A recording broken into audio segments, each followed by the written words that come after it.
Hello, my name is Latez61, and in today's video I'm going to be showing you how to get the new fusion rifle called a Bastion. It's pretty much the reward you get after you complete the puzzle, which everybody in the community has been trying to figure out what it was. Some people were disappointed, some people are just happy with the journey. Me personally, I was maybe a bit disappointed, but not as much as others. Anyways, let's get right into the video. So, before we get started, I know I said we're gonna get into the video, but before we get started, you need to know this. In order for you to get the Bastion, something that I found out already is you do not need to have the 19 lores or 18 lore books already completed. If you haven't done them, don't worry about it. You don't necessarily need them at all. Obviously, you would may want to get them because they are lore books and, you know, points for your school and your tribes and all that, but you don't need to. It's not a requirement. One of the requirements is you need to have the season pass in order to do it. Also, you need to complete the impossible task quest part 1 and part 2, which is pretty much the same 14 saving mission and all that. And then there's like the second one where it's like you meet him like a couple years later and then he comes out of the portal and all that. Those are like part 1, part 2. Then that quest transfers into the one that we're doing right now, which is exploring the corridors of time. Pretty much in the corridors of time, it's pretty much all the doors are open and there's pretty much a sequence, a code, and you need to put an exact amount. You need to go to the right doors pretty much to go into the reward place. Alright, and before we get started, and I actually tell you what is the code, you need to get familiarized with these icons right here. There's clover, there's diamond, there's snake, there's plus, and there's hex. Pretty much all of these you need to know them, because if you do know them, going to the puzzle, to the maze, is going to be way much easier. So pretty much you can see the code here. Pretty much the code is clover, diamond, snake, clover, plus, plus, hex, hex, hex, plus, diamond, plus, snake, diamond, clover, snake, plus, plus, snake, snake, hex, diamond, clover, plus, diamond, hex, hex, diamond, hex, diamond. Pretty much that's the solution when you spawn into the corridors of time, which can be activated at the sundial. Pretty much once you go in, you just need to go to these doors. Pretty much the code is from left to right.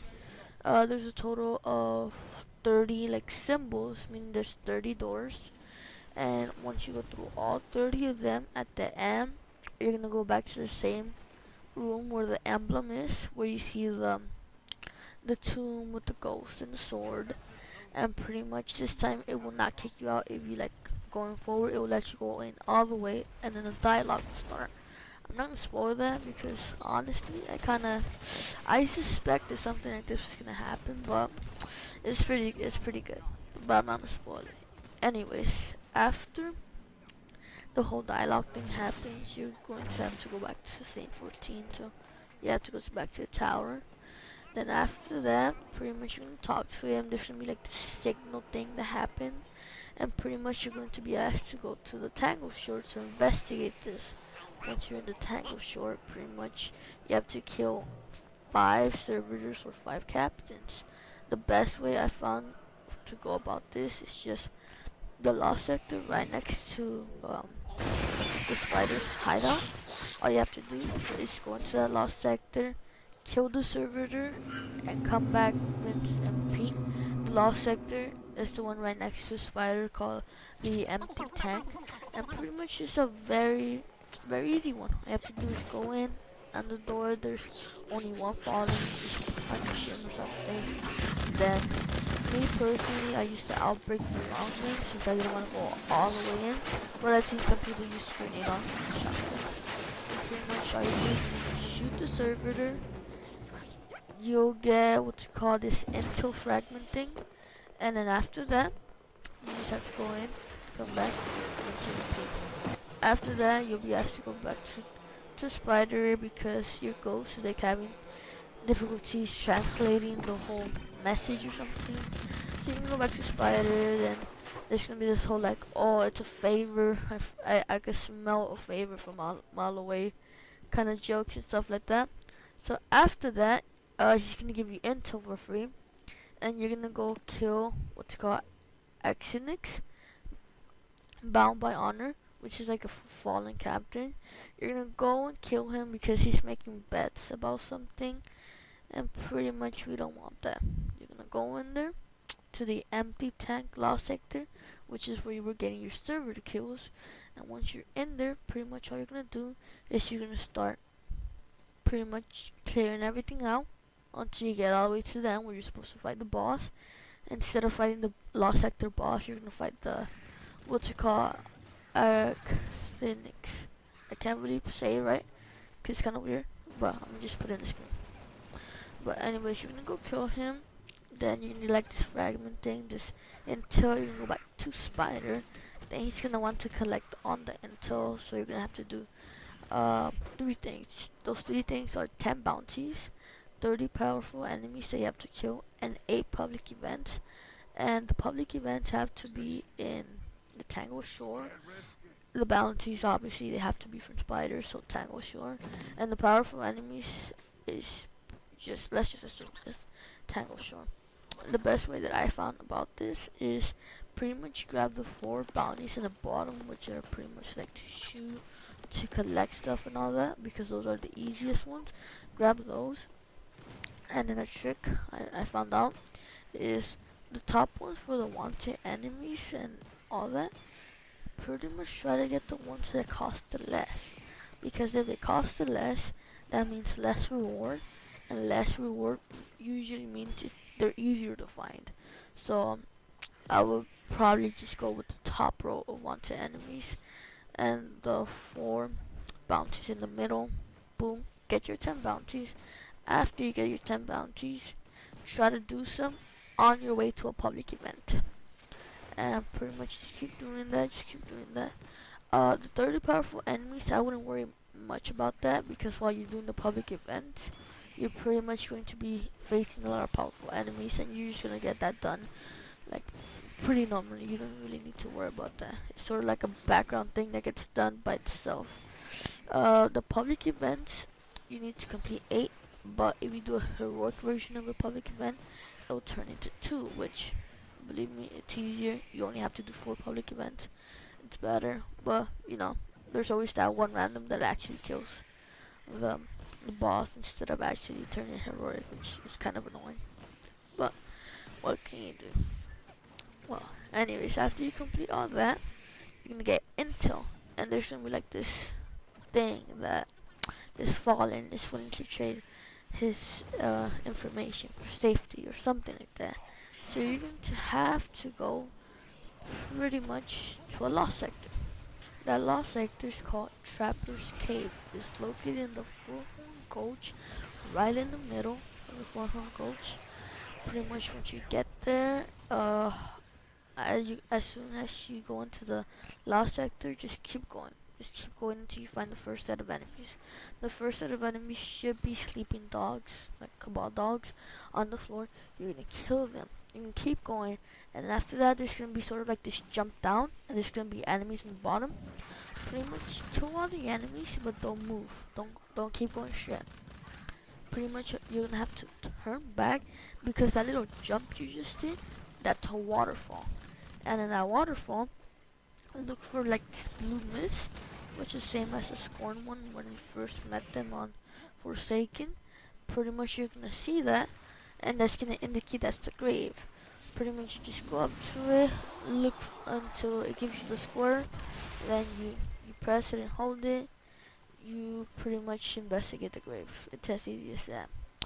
Then after that, the final thing you're gonna have to do, well, second to last technically, is you're gonna have to do a strike called the Hollow Lair, but this one's called Hollow Lair Memento, which signals that it's the one for the Memento quest step. Pretty much this is the one where you need to kill the fanatic, because he's like re-emerge or something. It's very self-explanatory. You just go in there, kill the fanatic, and as soon as you finish it, all you pretty much have to do is just go back to the same 14, and as soon as you talk to him, boom, you have your gun, your exotic new fusion rifle called the Bastion. Pretty much, it's a pretty good gun. I've used it in what you call Crucible. It has its flaws, I'm gonna be honest with you. The mechanism for shooting it's kind of weird because most like fusion rifles they go from being small to nothing to like increasing to boom, this big blast of damage kind of shots, you know. Well, the Bastion's it feels weird, at least from my perspective. It's probably different from your perspective. It feels like it goes big then small. It goes from big to small and then back to big, or something like that. Or it has like this weird delay. I don't know. I can't pinpoint it, but I know it's there. And if you play, you will feel it too. You will understand what I mean. But anyways, for close range, it's pretty good. It's like any fusion rifle. You just gotta, before you turn the corner, before you go like white peek somebody, just hold it down, hold the trigger, pretty much charge it so that when you go wide in the open, all you have to do is just aim at somebody, look at them, boom, they're dead. Make sure it's close range, medium to long range. It's not the move. It's horrible. It shoots 3 shots, yet with those 3 shots, it barely even takes down their shield, at least in Crucible. So you can imagine what it's gonna do for like, you know, you get me. Like pretty much in the PvE world, you gotta be close range. It's pretty much like shotgun kind of close range with the body of a fusion rifle. That's pretty much what it is. But overall, I'm gonna say it's an exotic. Maybe not what some of y'all might have wanted, but it's what we got. We got this. We can't really complain about it. Me personally, I just think that I feel like it's pretty.